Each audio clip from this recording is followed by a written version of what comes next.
Hi guys, this is the 11th video in the Losing Amelie series. I'm in a hotel room in Romania. It's the 27th of August 2019, and I just thought I'm not doing much. I just thought I'd do another video to sort of not pick up from the last one, because the last one I was talking about our previous day, but pick up in the story. So what just happened is we found out the baby was okay. My mum, my sister, and my sister's girlfriend, fiance, came in, and I can't remember the amount of time, but there was obviously having to console and speak to mum. Mum obviously spoke to Bex, and I think I can remember Bex's mum and dad being there. We were still in this little ward or bay, that's what they are, and these little bays. So Bex was still, plugged in to monitor the baby, and but everything was okay. But I don't know, she just sort of stayed like that for a little while, and then now I know I would have mentioned this before. I can't specifically remember it, but a friend of mine who I called Chris, who lives in Farnham, which is just down the road from the hospital we were in, which is in Frimley. His reaction when I called him was, I'm coming up, and he hung up. So it was around that time that my mum arrived that I got either a phone call or a text from Chris. I do remember speaking to him on the phone, and he was like, I'm outside the front, where are you? And I was like, I'll come and get you. And I didn't know, I knew roughly where the front of the hospital was. Obviously we'd gone into the back through the ambulance bit, gone to this paediatric A&E, which I'd never seen before. I've been to the normal A&E a couple of times, but so I roughly knew the direction I needed to go in, and I just sort of said, right, I'm going to go and get Chris, so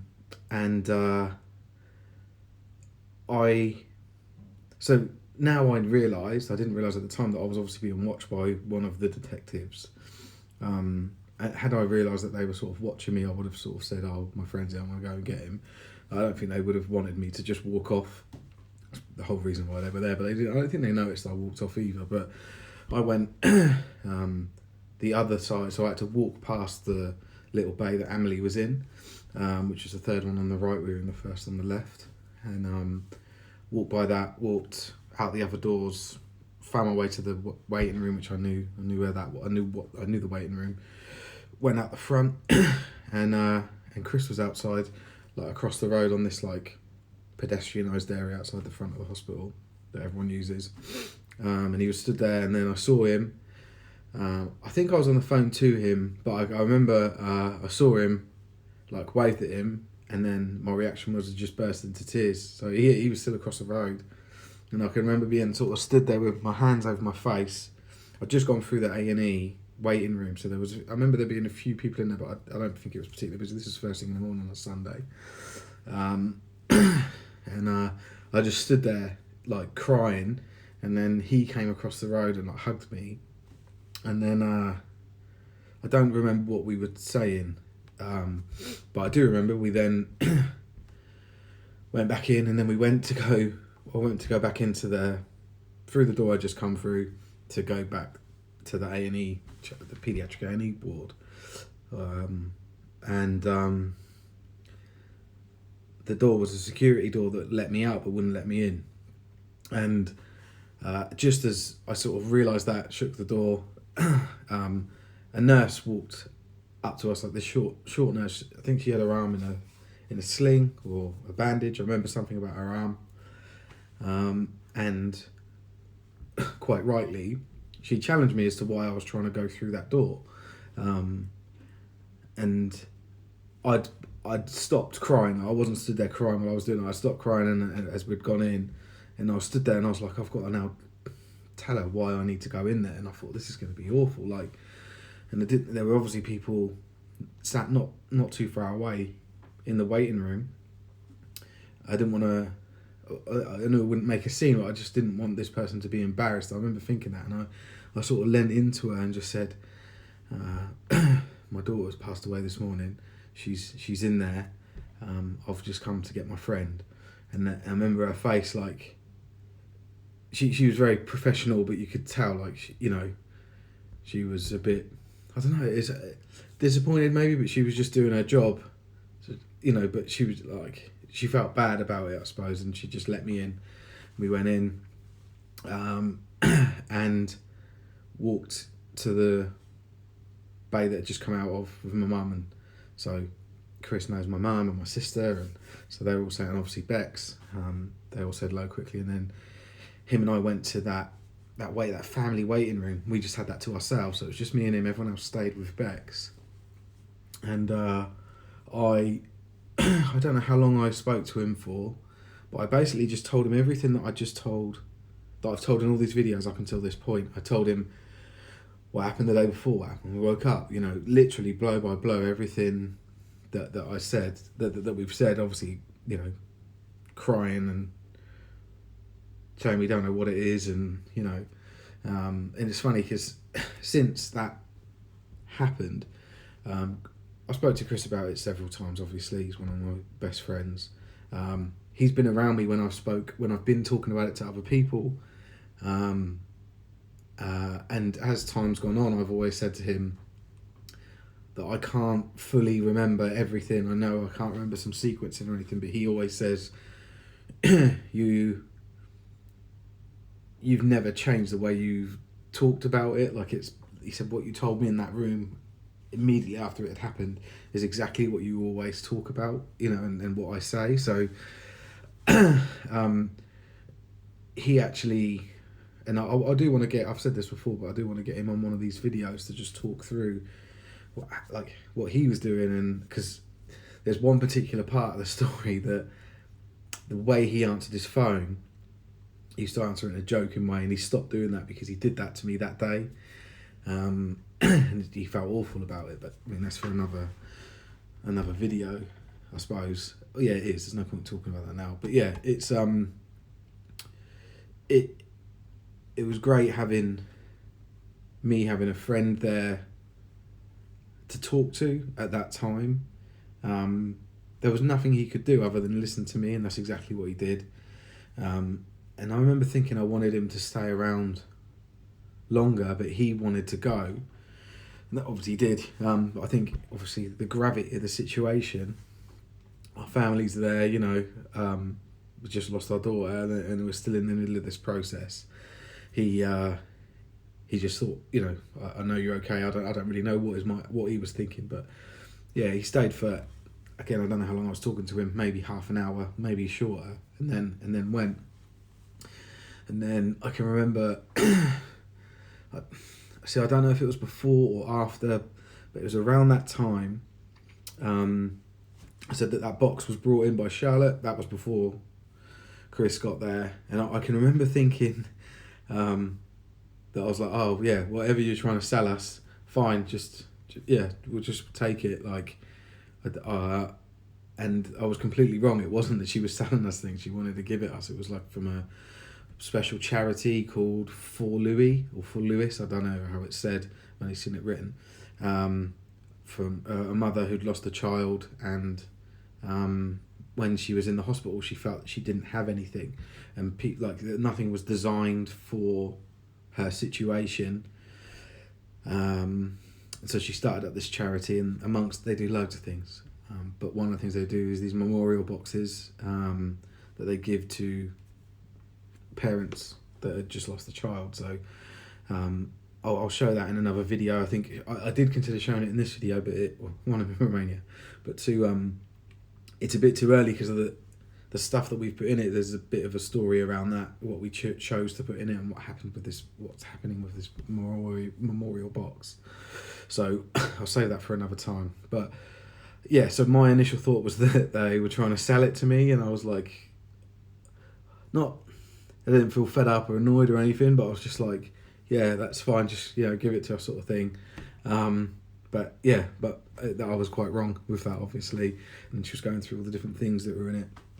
And it was around that time, so either before or after Chris had got Chris's visit, that she then said that so she'd previously told us a coroner wouldn't be involved, And then she basically said they are going to be involved now, and we didn't really know what that meant.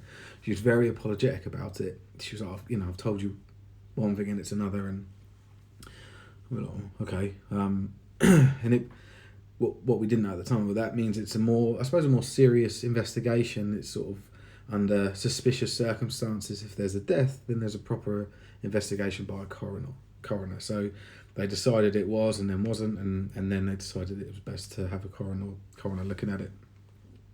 Again, I wasn't insulted by any of this stuff. I actually didn't even understand the process, but even when I did find out what a coroner is and what a coroner does, all I ever wanted was to know why my daughter died. So it was absolutely fine by me. So yeah, we were told that the coroner was involved, and it was around that time that the detectives who had been at our house declared it a crime scene. I don't know what that looked like. I don't know if there was tape. I don't know how many people went there. I don't know anything about that. I know that they went in. So we live in a small little cul-de-sac. I think I've already explained that there's 4 houses with the end one on one side. And we're quite close to our neighbours, right? Like we all live in this little cul-de-sac. And so they had gone and knocked on the doors of the neighbours to ask them about us, which we found out later. They'd, I assume, looked around the house, and then the idea is that once they've done that, the people that have been at your house, or people that have been at a crime scene, will then interview, parents of who was in the house, in our case us, right? So so we were at the hospital. Bex had been sort of unplugged, everything was okay, and then they said, we've got the detective or the detectives that have been at your house. And again, as with everything else, like we had the most senior paediatric doctor, we had the most senior midwife woman that was available, and again we had this most senior detective. I don't know, I remember the rank, but that was another woman, and she had the 2 other detectives that were in the hospital came in with us. Bex's mum and dad came in with us as well. And we went a little bit further into the hospital to a larger room for this because there was more people. We didn't do it in that family room, but it was close by. It was in the same corridor. And it was funny because I sat there and I was hoping to get answers from them, but they obviously wanted answers from us. And like I said before, I had already been conscious of my own behaviour, and then then that was probably the first time I thought,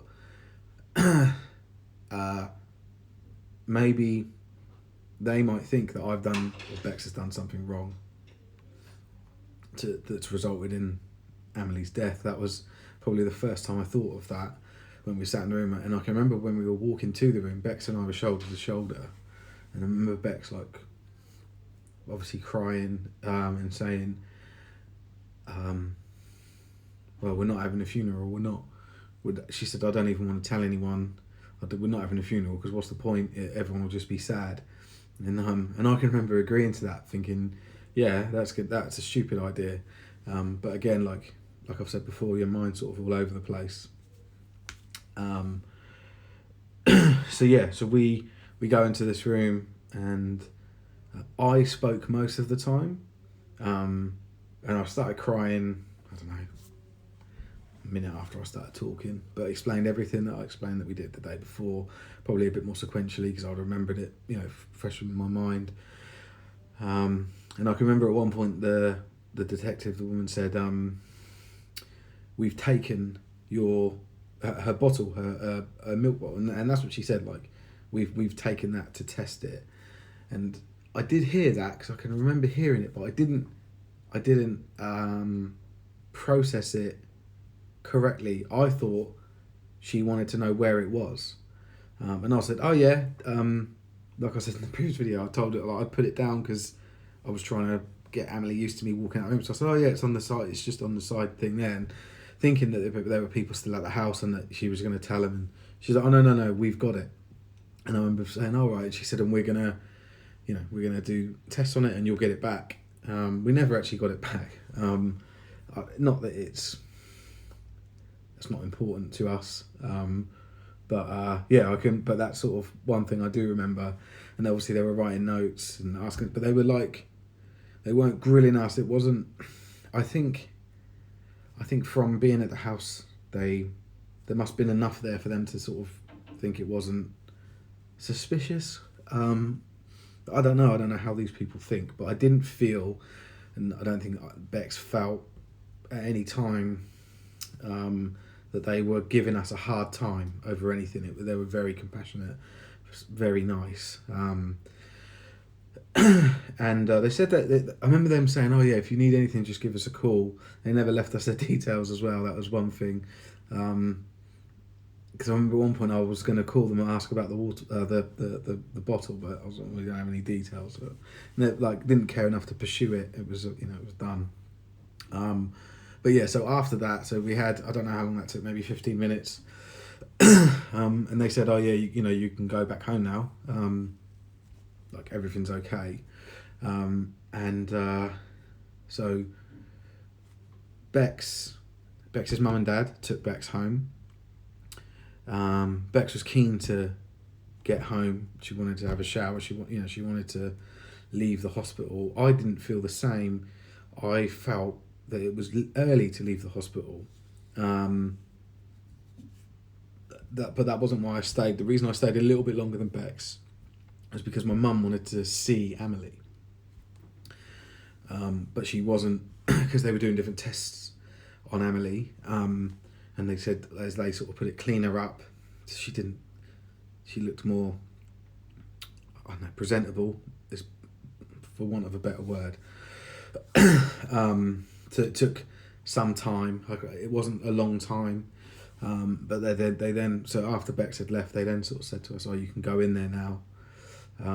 And because the coroner, it was under the coroner's jurisdiction or whatever, Charlotte had to be in the little bay with us. Not that any of it bothered us. It's funny, a lot of this stuff I didn't really notice until thinking about it afterwards. But Charlotte was in that bay with us. My mum, my sister and Nikki. I think, I'm fairly sure Nikki was there too. And I sort of said to them, before we, when we go in, you guys can speak to her, whatever, but I want you to leave me alone with her when we're done, when you're done. And Amelie's, even in that short amount of time since I last saw her, they'd cleaned her up. I asked them specifically, I wanted her eyes closed, and she was in a position where her head was turned like that and her arm was up here, and she was just, the rest of her body was laid down, but they had her hand up by her head. So we were able to sort of hold it or touch it. But we weren't allowed to pick her up.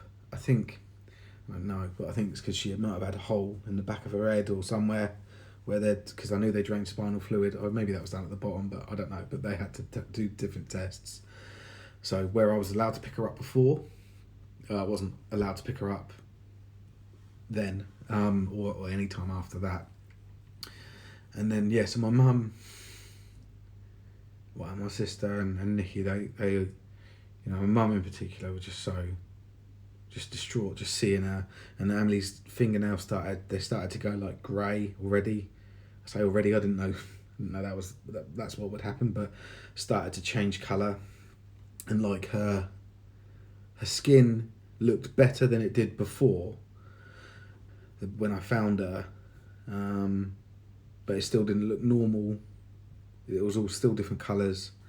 And I remember my mum saying she wanted a picture of her finger in Amelie's hand, and we had to check. So Charlotte had to check with the coroner that was okay, and she said it was. So my mum actually has got the last photograph took the last photograph of Amelie. She passed away then, but I think that's the last photograph that I know of. I actually took the last photograph of Amelie while she was alive, which was the morning before I was trying to lay her down in so we got a Moses basket out, Amelie's old Moses basket out for our son, ready for his birth. And not his birth, but his arrival. And I tried to lay her down in it and get a picture of her in it, just for a laugh. She wouldn't lie down in it. And by the time I got the camera out to take the picture, or my phone out to take the picture, she'd stood up. So my picture is of her. I think she stood up in or next to the bottom of the Moses basket, just looking at the floor. And that's the last picture, I believe, the last picture we have of her. I'm almost 100% certain. I've looked at a couple of times now, see if I can find anything else from that day, but I don't think we've got anything else. So yeah, my mum took that picture. Don't know what she got done with it. I don't really know what's happened with that picture. And then one by one, I think they left, or they might have left together. I can't remember, but I was left alone. And that was the first time. So other than sort of holding her and like rocking her, but that was the first time I spoke to Amelie. I did speak to her out loud, and like apologised that she'd died, and I told her that I loved her and that she was the best, and that that I was sorry, and I can't remember what else. And I burst into tears, like immediately. I remember I was bent down and I was facing her, and holding her hand and stroking her hair, and I can remember looking over at Charlotte, who was stood near like what you'd consider the entrance by the the curtains, and she was in bits. She was crying her eyes out, and I'd seen her sort of weep, but like she was uncontrollably crying at that point. And I don't know, shortly after that I left, went and found my mum. I remember speaking to Charlotte and sort of apologising to her, obviously, as everyone would sort of say, and as you'd expect her to say, she's like, no, don't say that. But yeah, I remember really feeling for Charlotte, and she was very invested in this whole thing. That's why I remember her name and all the things she did for us. It's amazing what these individuals do. They deal with some of the darkest things that you could imagine, but they also deal with some fantastic things. And that's what I remember me and Bex questioning. Well, Bex more questioning Charlotte about it, saying like, how can you do this sort of stuff all the time? She said, well, this is as bad as it gets, but it does also get fantastic, And she said, what drives me is saving and helping and healing and looking after people. And yeah, so we then left. I remember, so we knew we had to go back to the hospital to come back once. So Amelie's body would be taken to the morgue at that hospital, and her clothes were cut off of her, so she had like medical gowns on or whatever. And so they said to us, like, you can bring her some clothes that you want to put her in. You can bring as many clothes as you like. We can change her for when you see her or whatever. So we knew we had to go back to bring the clothes later that day. So I then left, and I don't actually remember this, but I must have got in Nikki's car, and then we drove home. Right, I'll end this one here because it's at almost 25 minutes, but that was the first time that we left the hospital, and essentially the story of what happened in the first, I don't know, suppose maybe all of that was about 2 to 2.5 hours after we found Amelie to that point. So yeah, all right, thanks very much.